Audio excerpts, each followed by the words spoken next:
Welcome back to the Gun Dungeon. Down here for another reloading and rambling episode. Sitting here playing with some 6.5 Grendel. This is honestly probably one of my favorite bottleneck cartridges to reload. Couple reasons. One, you never have to worry about running across a military crimped primer pocket. So that's handy. Unless it's like a 7.62 by 3.9 conversion or something. But other than that, you don't have to worry about those crimped primer pockets and having to cut out the primer pocket and all that good stuff. There's not a lot of brass to it. So the resizing process, you see it ain't very big brass. The resizing process doesn't require a whole lot of force like some rifle cartridges. And yeah, it's just a pleasant. You ever just reload certain rounds that are just more pleasant than others? That's just the way the 6.5 Grendel is for me. I'll chamfer the mouth just a little bit, just to make bullet seating a little bit smoother. But really, these 6.5 123 grain SSTs that I load, they're boat tailed. So starting the bullet, it isn't a big issue. Loading BLC2 powder, like that powder quite a bit. But anyways, that's what we're sitting here doing. And I'm just going to kind of shoot from the hip here. There's a very popular chatty topic in the gun community, and it has to do with 22 long rifle for self-defense. I actually have a very old video doing some ballistics testing with 22 long rifle, and the best of my ability to remember how that went, I do remember that the handguns were drastically less effective than the 22 long rifle from an actual rifle. The rifles would actually produce some expansion, which 22 long rifle, you're essentially just poking holes. So if you can get a little expansion, you're going to poke a little bit bigger hole. So, I mean, that's definitely a plus. But, 22 has its place. There is definitely an application for using 22 long rifle for self-defense. Don't get me wrong. I'm not going to say nobody should use it, but if you are capable of using something else, there are much better options out there.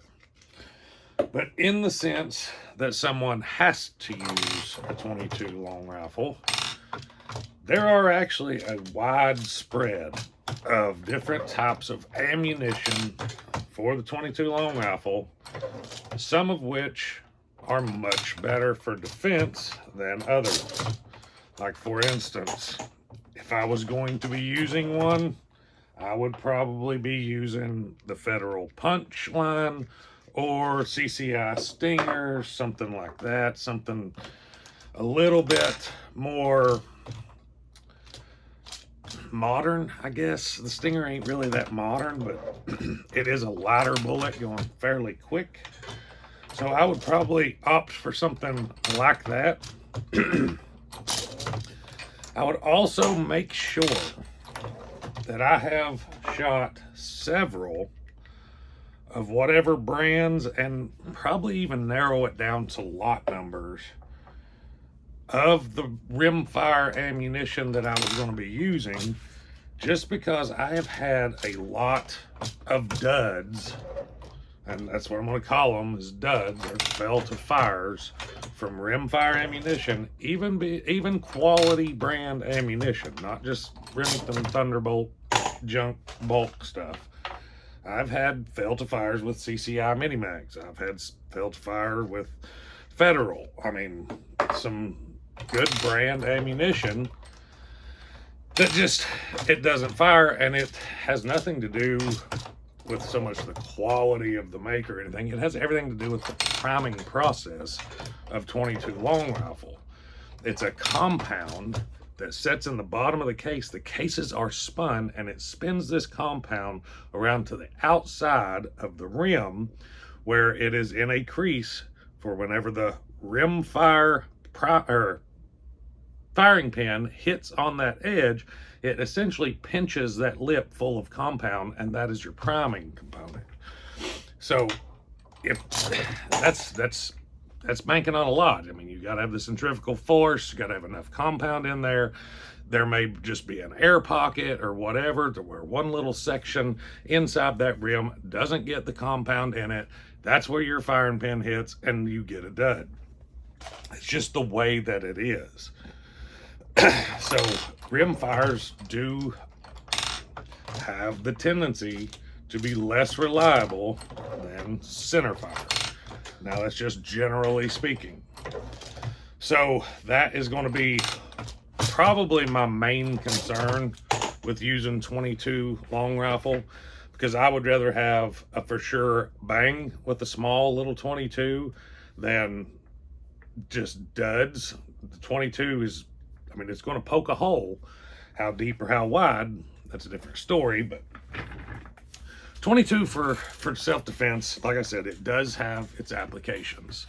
Somebody that's small in stature, an elderly person that has very weak hands, arthritis, something like that. For, 22s are typically easier to manipulate. You got the 22 Berettas with the tilt-up barrel. You don't have to rack the slide with those, but those do come in 32 as well. But maybe 32 in a gun that small is painful for somebody with arthritis or something of that nature. I don't know. I'm sure there are several scenarios that I'm overlooking where 22 long rifle makes sense. But again, I would rather have a rifle in 22 long rifle than a handgun in 22 long rifle. Here's just a little anecdote.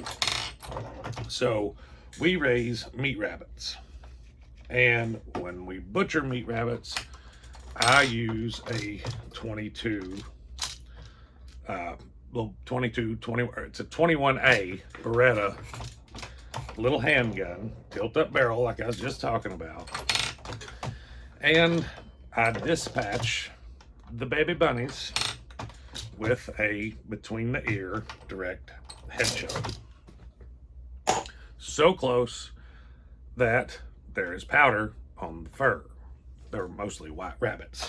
They're New Zealand's. But you will see the burnt powder on the actual fur. I'm not trying to be graphic or gross or anything. That's just what it is. And the damage from that from a direct center of the ear headshot to these rabbits, I have had one instance, where there was a slightly graphic exit wound. Other than that, they barely bleed out of the mouth and nose. It gets the job done, don't get me wrong. It gets the job done. They're not happy about it. They're not seeing another day after that 22 goes off. But, that's it's telling to me, I guess, just seeing it firsthand and seeing it firsthand often. But that's a very, very short barrel, and I typically use cheap bulk box ammunition, nothing hyper velocity stingers, nothing like that. So it's very telling to me what I don't want to use, and I don't want to use that gun and that ammunition. So if I was going to use it, I would want a rifle. I would want very reliable ammunition with preferably a modern type bullet, something going fairly fast. But if you want to see some ballistics, it's one of my older videos. You're going to have to go way, way back. But it's there. You can see ballistics. I do some chronograph testing. I use a little longer barrel 22 handgun. The 21A is in it. I use a rifle in it, of course. I forget which types of ammunition's in it. I'm pretty sure there's stingers in it. But, you know, 22, it gets a bad rap because it's not a BB gun. It's not a toy, which, you know, a lot of people think, oh, 22 is for kids. I mean, a lot of kids start on 22s, but I use a 22 quite often. Like I said, for those rabbits, my garden gun is a Savage Model 64 with a 3x9 optic on it, sighted in for exactly 43 yards, which just so happens to be the exact distance from my kitchen window to the center of my garden. So springtime rolls around and we start putting garden out. The wife will pop a few wild bunnies with that rifle out of the kitchen window or just right off the porch if they're out there trying to get our fresh veggies that we're putting out. But we use a 22 very, very often. And like I said, even then, popping a rabbit out of the garden with a 22, even a rifle, the wounds are not catastrophic. And a rabbit, very thin skin, very light muscle, very light bone tissue, not a massive creature, especially the wild ones. So, I mean, I'm sure most people on here have shot a squirrel or something of that nature with a 22. You see it for yourself. You don't have to watch ballistics testing to know it's not a powerhouse. But will it work? It will. It'll work in a pinch. But that's where I would leave it. I would leave 22 long rifle for self-defense to someone who has no other options, to someone who can't manipulate a center-fired handgun or a rifle or whatever that may be, to someone who can't handle the recoil, or someone just starting out shooting, period. That's about where I would leave 22 long rifle on the table for a primary self-defense, home defense firearm. Will it work? Yes. Hopefully. Is it ideal? Absolutely not. It's not. I mean, 25 ACP isn't much more powerful than a 22, but it is center fire. So you don't have that reliability issue with it. You don't really have a lot of ammo options with 25 ACP either, though. So it's kind of a half dozen of one, six of the other thing. But reliability-wise, 25 ACP is probably going to be more reliable. You're not going to have a lot of guns chambered in it. You're not going to have a lot of ammo options with it.